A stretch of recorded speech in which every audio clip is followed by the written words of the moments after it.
students, this is a SP ma'am and today we are going to study about static and dynamic resistance. ठीक है जी, static and dynamic resistance.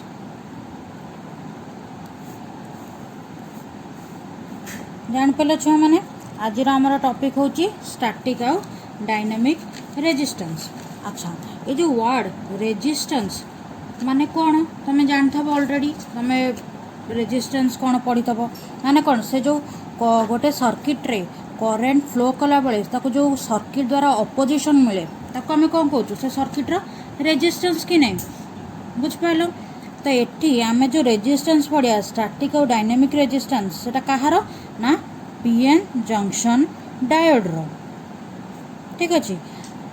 तो the diode offer very small amount of resistance when the diode is in forward bias and very large amount of resistance when diode is in reverse bias. ठीक अच्छे. मु कौन कहली ना आमर कौन PN junction diode दीटा mechanism अच्छी, गोटे हूँ फॉरवर्ड बायस केस रे आ गोटे कौन रिवर्स बायस केस रे. जानच कि नहीं. तो आमर फॉरवर्ड बायस केस रे कौन होतला ना ता ग्राफटा देखो, एटा कौन एमती थिला फॉरवर्ड बायस केस आउ एमती थिला रिवर्स बायस केस कि नहीं. तो एठी जो फॉरवर्ड बायस केस रे जो करेंट फ्लो होला बेले डायोड रे जो अपोजिशन ताको मिलुची ताको आम कौन कहूचे फॉरवर्ड बायस बा फॉरवर्ड बायस रेजिस्टेंस. ठीक है जी, ताको कह फॉरवर्ड रेजिस्टेंस बा फॉरवर्ड बायस रेजिस्टेंस. आ रिवर्स बायस होला बेले जो रेजिस्टेंस ता ताको डायोड प्रोवाइड करची ताको कहबा हमें रिवर्स रेजिस्टेंस. बुझ पाइलो. अच्छा, आमर फॉर रिवर्स बायस रे कौन हुए हाई रेजिस्टेंस हुए. ठीक अच्छे. फॉरवर्ड बायस रे कौन लो रेजिस्टेंस हुए. तो आमर फॉरवर्ड बायस रे आमर कौन under forward condition the opposition offered by the diode two the forward current is called forward resistance. बुझलो. आम फॉरवर्ड रेजिस्टेंस क्या कह ना फॉरवर्ड बायस कंडीशन रे जो ऑपोजिशन टा मिलिबो करंट को सही ताको आम कौन कहबा फॉरवर्ड रेजिस्टेंस. तो आमर जो आम फॉरवर्ड बायस केस रे जो रेजिस्टेंस दौचे सेटा कौन दी टाइप रो अच्छे. फर्स्ट होची एसी रेजिस्टेंस, एसी रेजिस्टेंस जहाँ को आम कहीपर डायनामिक रेजिस्टेंस भी. ठीक अच्छे. एसी फॉरवर्ड रेजिस्टेंस को डायनामिक रेजिस्टेंस भी कहू. आउ डीसी रेजिस्टेंस को आम कौन कहू एटा होची स्टैटिक रेजिस्टेंस. ठीक अच्छे. आम जो रेजिस्टेंस प्रोवाइड होचे सेटा दीटा इनपुट रोचे माने करेंटा एसी करेंट होची कि डीसी करेंट होची ता ऊपर कौन होची तार रेजिस्टेंसटा रखाई. एसी कौन अल्टरनेटिव करेंट, डीसी कौन डायरेक्ट करेंट. तो जितेबाला आम गोटे डायोड को डायरेक्ट करेंट प्रोवाइड करचु तार जो रेजिस्टेंसटा से डायोड ऑफर करचु सेटा कौन होची स्टैटिक रेजिस्टेंस. सेमती आम जितेबाला डायोड को अल्टरनेटिव करेंट संगे प्रोवाइड करछे तो सी जो रेजिस्टेंस प्रोवाइड करछे करेंट को सेटा कौन होची डायनामिक रेजिस्टेंस. बुझ पाइल. डायनामिक रेजिस्टेंस कहाँ पे होची और स्टैटिक रेजिस्टेंस कहाँ पे होची. तो एठी करेंट को टाइप रो एसी बा डीसी ता ऊपर डिपेंड करके हमर रेजिस्टेंसटा होची आइदर डायनामिक और आइदर स्टैटिक. बुझ पाइल. तो फर्स्ट आम देखा स्टैटिक रेजिस्टेंस बा डीसी रेजिस्टेंस कौन जिते बड़े आमर फॉरवर्ड बायस केस रे डायोडटा को कौन करा हबो ना डायरेक्ट करेंट दिया हबो. माने एमती आम डायरेक्ट करेंट जदि एटा हैला वीआई कैरेक्टर डायरेक्ट करेंटटा कौन एमती सीधा जाए. तो जिते बड़े आमर गोटे डायरेक्ट करेंट दिया हबो डायोड को धर ए पॉइंट रे आमर डीसी रेजिस्टेंस मापियार अच्छे बा स्टैटिक रेजिस्टेंस मापियार अच्छे. धर एटा पॉइंट होची पी. ठीक अच्छे. तो आम कौन जाने R equal to V upon I ए फॉर्मूला तुम जानथब समस्ते कि नहीं. एबे देखो एटा पॉइंट अच्छी जहाँ आमर कौन बाहर करिया अछि डीसी रेजिस्टेंस बाहर करिया अछि बा स्टैटिक रेजिस्टेंस बाहर करिया अछि. तो आम कौन करबा ए पॉइंट रे ए एक्सिस रे धर आमर करंट जाउची. ठीक अच्छे. आउ यही एक्सिस आमर वोल्ट जाऊँगी वोल्टेज सॉरी। तो ये आम कौन कले ए एक्सिस को गोटे परपेंडिकुलर कले आउ ए एक्सिस को परपेंडिकुलर कले यही डिस्टेंसटा कौन वोल्टेज पाई आउ यही डिस्टेंसटा कौन करेन्ट पाई।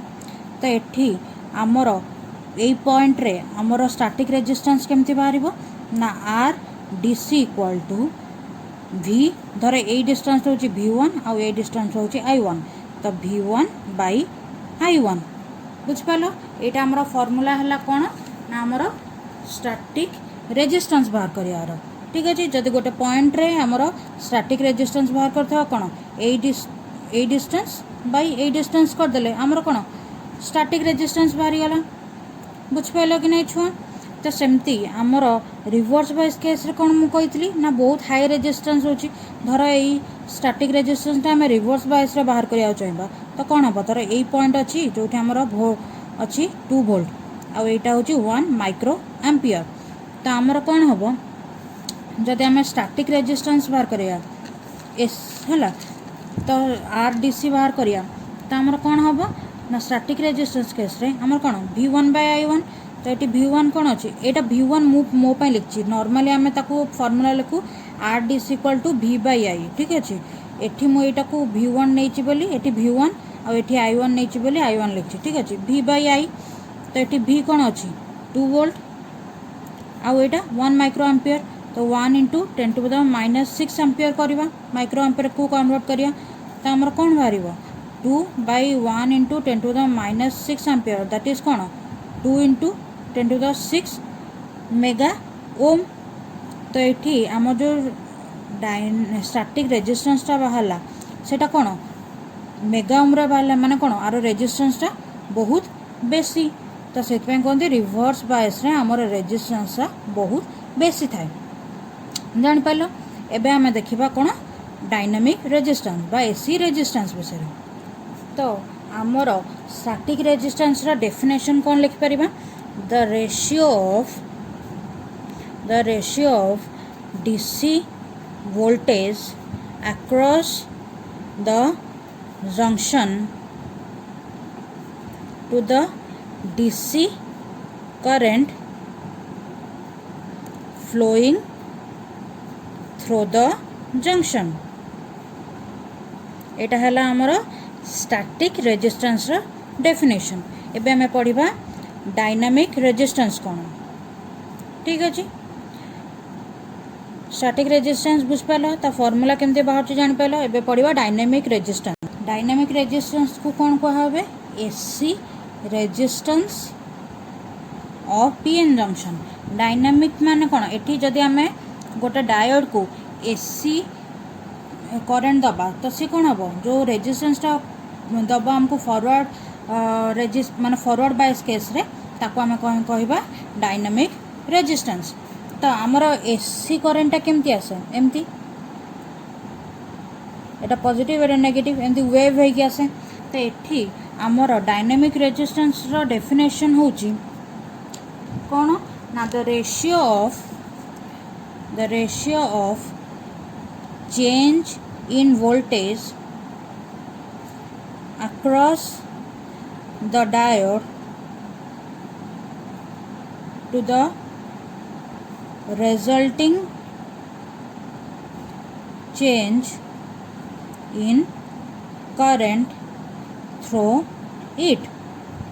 ताको आमे केमती लिखि परिबा आर एसी ठीक है सेटा डीसी लिखतेले डीसी करेन्ट पाई एटा AC equal to change in del V by del I बुझिपाल। धर आमर यहाँ गोटे फॉरवर्ड बायस ग्राफ देखिए ये आम फॉरवर्ड बायस ग्राफ अच्छी ये वी ये आई तो आमर यहाँ कौन ग्राफटा तो आम कौन करिया यही पॉइंट धर आमर एसी रेजिस्टेंस बा डायनामिक रेजिस्टेंस बाहर करार अच्छे तो तार आम कौन करिया स्लोप नवा तो एमती स्लोप नले तो ये स्लोप माने कौन ता पूर्वर गोटे पॉइंट नवा ता परर गोटे पॉइंट नवा धर ये पॉइंटा हूँ बी आ पॉइंटा हूँ ए ये पॉइंटा हूँ पी जार बाहर कराया अच्छे तो यही स्लोपटा कौन करेन्ट तो यहाँ कौन हम del I that is I B minus I A मैंने यही पॉइंट जी करेन्ट आ पॉइंट जी करेन्ट माइनस करदे आमको कौन चेंज इन करेन्ट मिलला आ यहाँ कौन डेल वी यही जगटा तो आमको कौन मिल यहाँ VB माइनस VA तो ये आम कौन पुट करवा R S equal to VB माइनस VA by IB minus IA that is change in voltage by change in current बुझिपाल आमर ये कौन तुम डायनामिक रेजिस्टेंस बाहरी गला तो आज क्लास आम कौन कौन पढ़ले आमर स्टैटिक रेजिस्टेंस कौन डायनामिक रेजिस्टेंस कौन ता फॉर्मूला आ फॉरवर्ड बाइस केमती बाहर करा जाए से सब जान लो छुआ मैंने तो आज आम कौन करवा ए क्लास को ये रखा।